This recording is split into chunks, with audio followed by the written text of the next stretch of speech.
महिला विनयभंग करणाऱ्या आरोपीला माननीय न्यायालयाने सुनावली शिक्षा. फिर्यादी हिच्या तोंडी रिपोर्टवरून पोलीस स्टेशन मौदा येथे अपराध क्रमांक 21/2018 कलम 354 ब 452 506 भारतीय दंडविधान अन्वये गुन्हा नोंद झालेला होता. सदर गुन्ह्याची हकीकत याप्रमाणे आहे की दिनांक 16 जानेवारी 2018 रोजी यातील आरोपी नामे चंद्रशेखर गजानन टिचकुले वय 43 वर्ष राहणार तितूर तालुका कुही जिल्हा नागपूर याने सदर गुन्ह्यातील पीडित फिर्यादीच्या घरात घुसून तिला अश्लील स्पर्श करून तिचा हात पकडून तिचा विनयभंग केला तसेच तिला धमकी दिली होती. श्री सांगदेव कुकडे पोलीस हवालदार नेमणूक पोलीस स्टेशन मौदा यांनी सदर प्रकरणाचा सखोल तपास करून आरोपीविरुद्ध सबळ पुराव्यानिशी दोषारोपपत्र माननीय न्यायालयात दाखल केलं.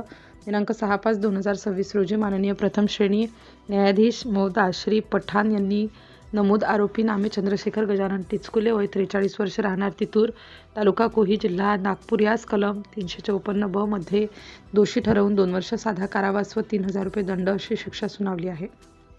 सरकारच्या वतीने APP श्री भगत यांनी काम पाहिलं. सदर खटल्याची सुनावणी दरम्यान श्री संतोष गायकवाड उपविभागीय पोलीस अधिकारी उपविभाग कन्हान उपविभाग पोलीस निरीक्षक श्री सालीन दुर्गे प्रभारी अधिकारी पोलीस स्टेशन मौदा पोलीस निरीक्षक यांनी महत्त्वपूर्ण योगदान दिले.